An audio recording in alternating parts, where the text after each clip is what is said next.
নমস্কার বন্ধুরা, আজকে চলে এসেছি একদম সহজ একটা নিরামিষ রান্নার রেসিপি নিয়ে তোমাদের সাথে শেয়ার করব বলে। এখানে চৌকো চৌকো করে কেটে রেখেছি কুমড়ো, নিয়েছি পাঁচফোড়ন, শুকনো লঙ্কা, সাদা তিল আর পোস্ত, কাঁচা লঙ্কা বাটা। এবার আমি একটা ফ্রাই প্যানের মধ্যে সর্ষের তেল দিয়ে দিলাম। তেলটা একটু গরম হলেই তার মধ্যে দিয়ে দেব পাঁচফোড়ন আর শুকনো লঙ্কা।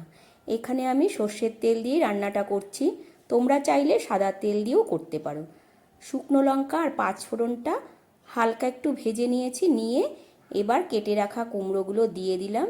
এবার কুমড়োর মধ্যে দিয়ে দিচ্ছি পরিমাণ মতো নুন, হলুদ দিয়ে খুব ভালো করে কুমড়োটা ভেজে নেব। একদম লাল করে ভেজে নিয়েছি। এবার পোস্ত, কাঁচা লঙ্কা বাটাটা দিয়ে দিলাম। এখানে আমি 4-5টা কাঁচা লঙ্কা বেটে দিয়েছি। বাটি ধুয়ে একটু জল দিয়ে দিলাম। এবার কুমড়োর সাথে পোস্তটাকে খুব ভালো করে এইভাবে মিশিয়ে নেব। মিশিয়ে নেওয়ার পর আমি এখানে 3 থেকে 4 মিনিট একটুখানি গ্যাসের ফ্লেমটা কমিয়ে ঢাকা দিয়ে রেখেছিলাম।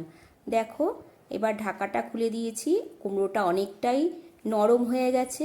এবার আমি এর মধ্যে দিয়ে দিলাম বাদাম বাটা। বাদাম বাটাটা দিয়ে 2টো কাঁচা লঙ্কা দিয়ে দিলাম, আবার একটু ফুটিয়ে নিয়েছি।